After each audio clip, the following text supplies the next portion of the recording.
Hi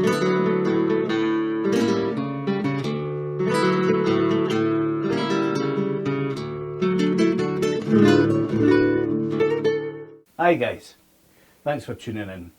So the next tune we're going to be doing is a really good one, so I want to take my time with it and make sure I get as much information as I can over to you first.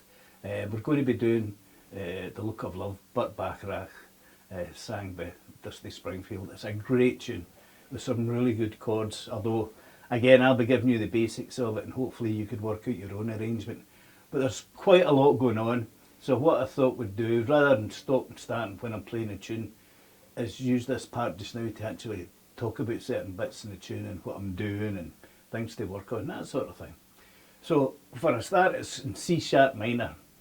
Well, I play it in C sharp minor. Now, if you go about looking in manuscripts or music books for it, I've noticed that quite a lot of the time it's in D minor, which is okay, it's fine, you can play it in D minor, but the two main reasons I'm playing it in C sharp minor, number one, it's a key that I've heard Duffy Springfield singing the most, so I'd rather keep it in that key. And the other reason as well is C sharp minor is actually, although you might not think it, it's actually a guitar key. It's a great key for us guitarists, C sharp minor. For the main reason that C sharp minor, its relative major is E. So we've got C sharp minor here, I'll just play it simply in fourth position, and then we have E. Right, now the similarity between the two of them is in the key of C sharp minor it has four sharps: F sharp, C sharp, G sharp and D sharp. F sharp, C sharp, G sharp and D sharp. And it's the same in the key of E: F sharp, C sharp, G sharp and D sharp. I think I've talked about this before, but I'll say it just once more in case somebody didn't watch that particular video. Why we have key signatures is basically what you have to do to alter the sequence of notes to make it a Western scale. As you know, notes are named after letters of the alphabet. We go up from A all the way to G, A, B, C, D, E, F, G, and then we go back to A again. And basically that's what we do. And to make a scale, like say the Western scale, Do, Re, Mi, Fa, Sol, La, Ti, Do, again I'm breaking this down quite simply guys, that's what you have to alter the notes so it comes out as a Western scale. Say for example, we just played the notes as we said them. So in the scale of E would be E, F, G, A, B, C, D, E, E, G. So it'd be E, F, G, A, B, C, D, E, which sounds nothing like a Western scale. In actual fact, that's a mode. That's a mode in E, a Phrygian mode. So we've got to alter that to make it into a Western scale with the correct intervals. So instead of F natural, it becomes F sharp. Instead of G natural, it becomes G sharp. Instead of becoming C natural, it becomes C sharp. And instead of D natural, it becomes D sharp. So you've got basically E, F sharp, G sharp, A, B, C sharp, D sharp, E. That's all it is, the key signature. It's the notes that have to be altered to make it into a modern Western scale. So those four sharps. But the good thing about those four sharps, for us as a guitarist, they're natural to go to. So like say F sharp, G sharp, C sharp, D sharp. If you were playing a chord of E and you were just improvising, you could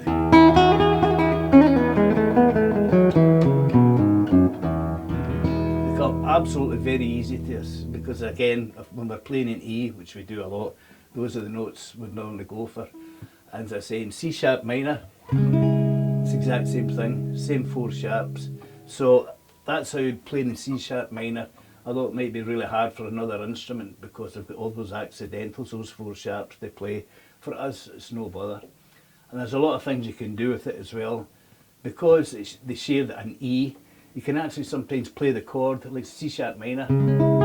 Instead of ending in a G sharp, you can end it just in an E. Or C sharp minor 7th. There's some really nice effects. You can do it with F sharp minor as well. Anyhow, so in C sharp minor, so first thing we always think about, what's our 1, 4, 5? And a 1, 4, 5 is C sharp minor.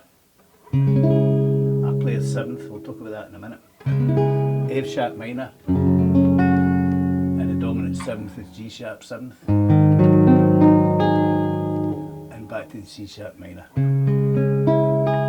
As I say, it's an easy key for us. There's different ways that you can actually play it, but this particular tune is very dependent on using specific chords, and it won't work properly, and we'll go into that later on. So there's chords that we're going to be using, like the minor 7ths, 11ths, flat 5s, and the sus chords, suspended chords. So I want to show you them now while we've got a wee bit of time, rather than when I'm showing you when we're playing through the tune. And as I say, it's a great tune, this Burt Bacharach tune. So say for example, let's just start straight away, C sharp minor. When I play a minor 7th, guys, basically all I do is I take my pinky off, and there's a 7th note there. I like the softer sound a minor 7th plays, and any chance I get, unless I really have to, I'll play a minor 7th. I mean, an occasion where he wouldn't play it is like the Rodrigo. That's obviously a full minor chord, but I like the sound of the minor 7th. So you'll see me use that shape quite a bit. Another shape that we'll use will be the minor 11th, and let me show you that. Now, let me show you if we were playing here in A minor, okay? The 11th note is D, okay? So the D can be added here. I think you've seen me use that shape before. Or you could play the D here. So like that. So I use that quite a lot. Another chord shape I use is a flat 5. Now again, these chords sound quite scary unless you really think about them. So it's an A flat 5. So there's a chord of A. Get these strings up again. So it's a flat 5. Okay, so what's the 5th note in A? Again, old hands come out. A, B, C, D, E. So it's an E. So it's a flat 5, which means it's down a semitone. I keep saying, when you start to get these more elaborate tunes, even American songbook, these are the chords you'll hit that you've probably never worked a lot with before. 9s, sharp 9s, 5s, flat 5s, sharp 5s. These sort of chords, and it's good to get, you know what I mean, to get used to playing them. So anyway, A, flat 5. So there's an A chord. Simple as that. Though instead of playing open E, I'm playing E with my finger. So I've got that. Okay. And then what I'm going to do is bring that down a semitone E to the E flat. So that's giving me the flat 5. Simple as that. And this is where fingerstyle comes in really well, guys. Of course you can do it with a plectrum. I think I've said before, I've met some phenomenal plectrum players, but it's a lot easier just using your finger scheme. You can just pull the whole chord out. So that's a flat 5. Again, I'll show you when we're doing the tune. It's just to make sure you're forewarned. The other chord that's used a lot in this, and it's used in many other pieces of music as well, is the sus chord, the suspended chord. I'll give its usual full name, the suspended 4th chord. So again, let's just play a straight E chord so you can follow what I'm doing. Right, so it's a suspended 4th. So what's the 4th from E? E, F, G, A. So it's an E chord with an A added. Quite often they resolve, they come back off again. Yeah. It's more famous in the D chord with the 5th note, the 4th note is a G. You're all familiar with that. Well, it's the same with the E. And it means if we're playing, like say, for example, a G, and it was G sus, there it's there. Again, it's just, imagine that was the E shape we played up there. I'm just moving my pinky over.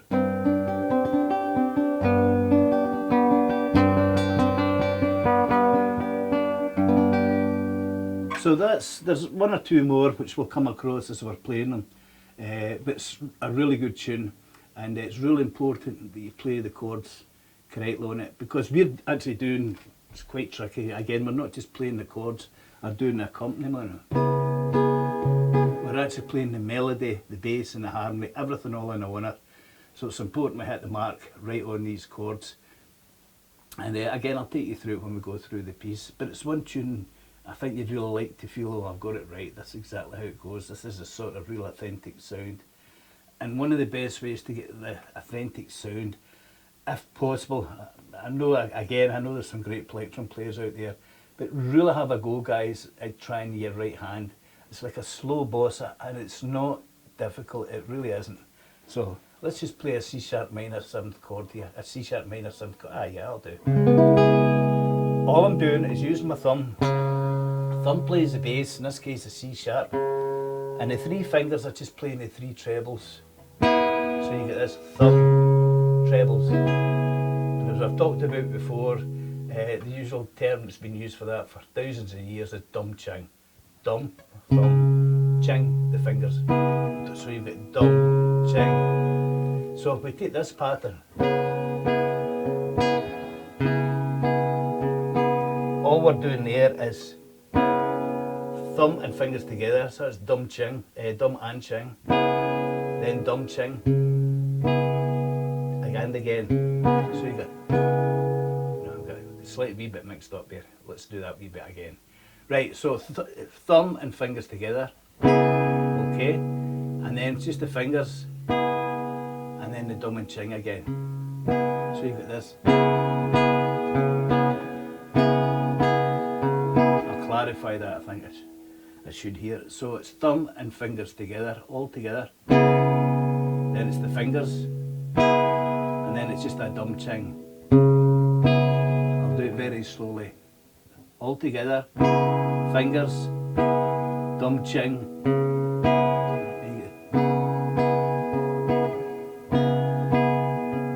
And there's a noticeable stop at the end of it to try and give it that sort of bossa swing. Like a lot of these things, when you break it down slowly and you're trying to explain it, it's not easy. But anyhow, the next chord that goes to it is really crucial in the tune, and that's a 13th. In this case, it's going from C sharp to F sharp, which is a 4th. So you get your C sharp minor 7th to an F sharp, but with a 13th. So, and that 13th shape's great because you can move it all the way up and down the guitar. And the name of the chord will be where your first finger is. So obviously my first finger's on an F sharp, and I'm doing the dum ching. So let's have a look at that chord. All I'm doing is playing, I'll play it in G, you can follow me easily in the G here.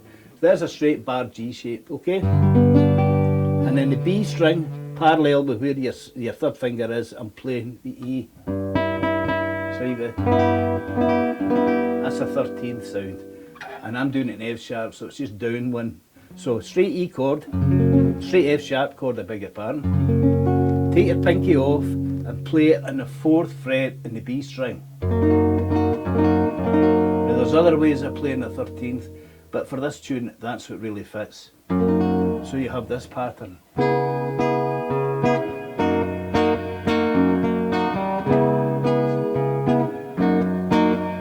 can hear the tune coming now.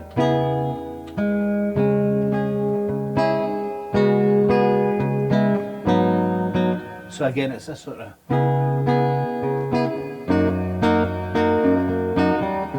It's a pattern that's used an awful lot, and it's used in a lot of other tunes. There's another Dusty Springfield tune called Spooky, and it's the same pattern.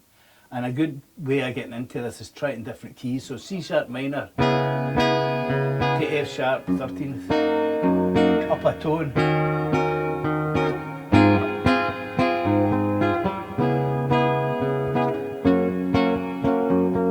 Again, it's used quite a lot in different pieces and different things. You can play here the C sharp minor all the way right up, and so that's 8th and 9th position. Then the 13th is played like that. I'm barring the last 2 strings.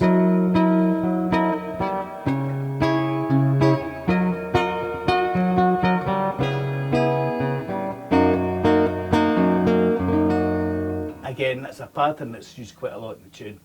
Anyhow, next we'll be taking you right through the tune, but I just thought I'd get you a bit of a heads up. And the key that we're playing it in, the most common chords that we're using, have a go at the fingerstyle. It's very free, you don't have to get that bossa rhythm bang on, find out your own way of doing it. As I keep saying, the whole point of these videos is to take a nice tune and basically find a way of turning it into a solo for the guitar. Don't do my arrangement, take what I'm showing you and make it into your own arrangement. But as I say, this tune is really particularly good because you have to nail the chords, A, to get the melody line, but to actually get that authentic sound. So we'll take a wee break for just now, and then when we start again, I'll be taking you right through the whole tune with the appropriate chords.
Okay, what we'll do now is we'll go through the chords, the melody line, the bass and so forth, and I'll show you what I do. As I keep saying, the whole point of this is not to give a fantastic polished performance with fancy chords. It's to give you the basics of the tune, the basic chords, so you can work your own arrangement of it. And this is one of these tunes where the chords really make the tune, so that a lot of chords you can substitute and a lot of ones no, you've got to stick to it.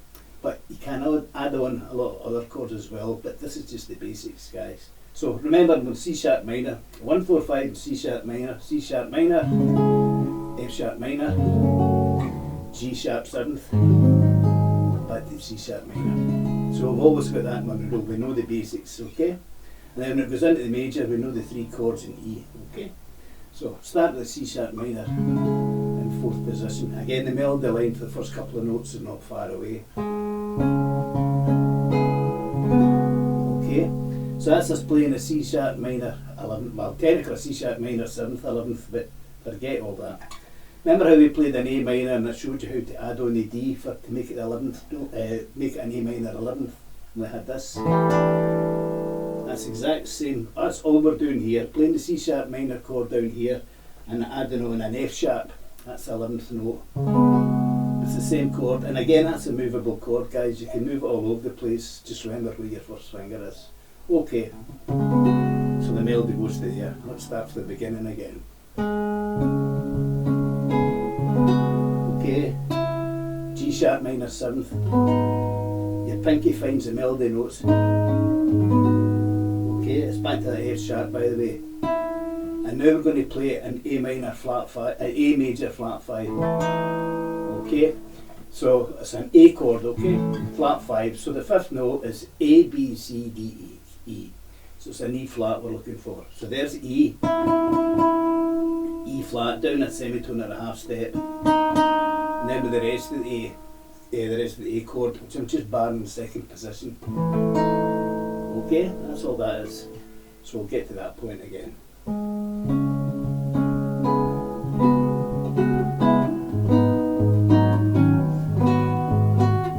Flat 5. Now I'm just playing an A6, and all I'm doing is barring 4 strings in 2nd position. The F sharps and the melody line. Now we're going to play G sharp 7th sus, so I'm adding on the sus note with my pinky, sus 4.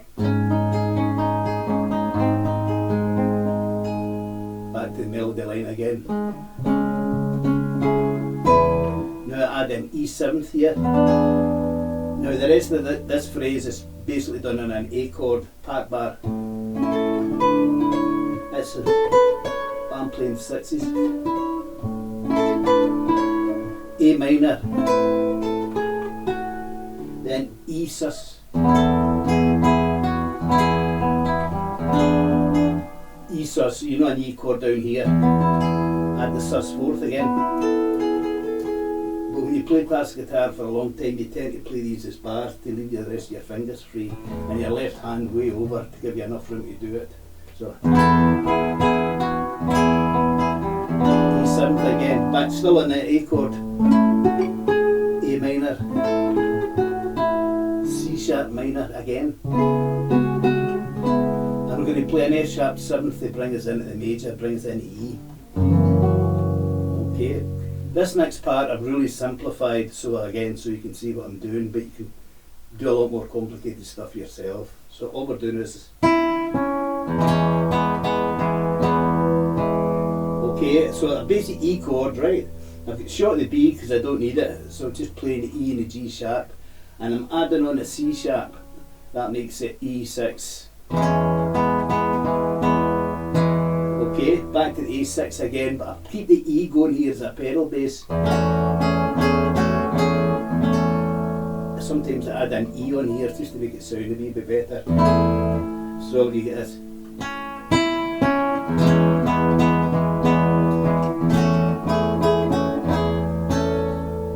Now back to A chord again.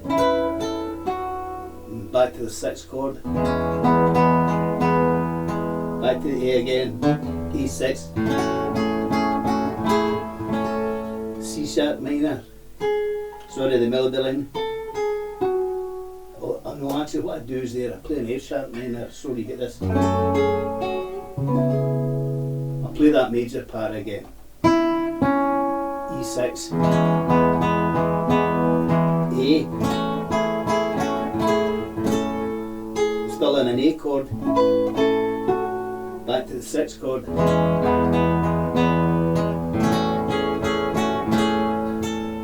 I'll play an F sharp minor, but it's up to you.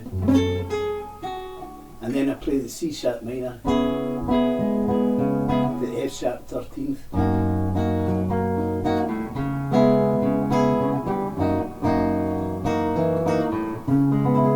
And you can actually do a lot of improvising over that. It's a great key for the guitar, C sharp minor, as I say, because a lot of times we can use pedal basses. Sometimes in a lot of tunes will go into the major, so you've got all your bass notes there. You know where you are in the key of E. As I say, the same thing goes for C sharp minor. But even if you look at a C sharp minor chord here, and if you bring your pinky over here, just one pinky, that's all you've done, one movement. That's you get the full E chord.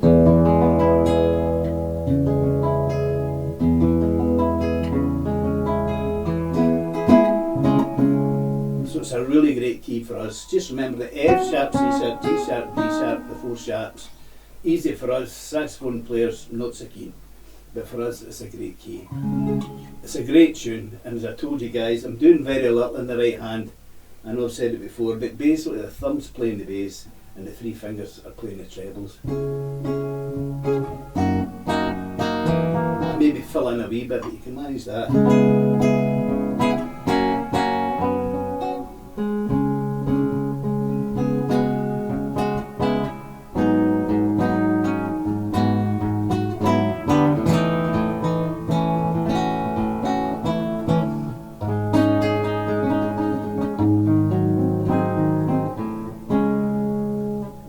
Will find how the melody goes.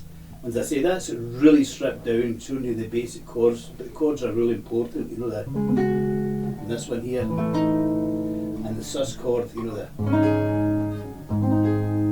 Okay, it's a great tune, Burt Bacharach tune, and as I say, C sharp minor is the real key for it. You might see some manuscripts that's in D minor, but for us we're only going down a semitone, and I say it opens up the key of E for us. And of course C sharp minor can also be called D flat minor, but because of the way the guitar's tuned, we should be thinking sharps. So, and I hope some of that was of use to you. Again, it's just the bare bones, so you can work on it. You can say, oh, is that how the tune goes up? It's some more fancy chords there, or change the rhythms, or I'll fill the chords out. As I say, the major part, I just brought it straight up here so you could see what I was doing. You could play that down in this position here, or an octave above, or whatever. It's a great tune, guys, and even if you get a couple of spare minutes, just practice with your right hand those 2 chords. And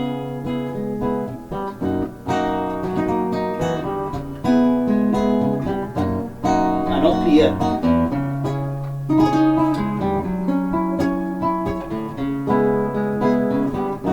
take it up a tone. So you go here. Just get used to this feel. It's a really good piece to work on your right hand, as I said, because the pace isn't too rushed. Anyway, enough for that. That's all for now. I hope you enjoyed it, and I'll be working on a new tune for you, and hopefully about very soon. So goodbye now, and thanks very much for watching. Bye.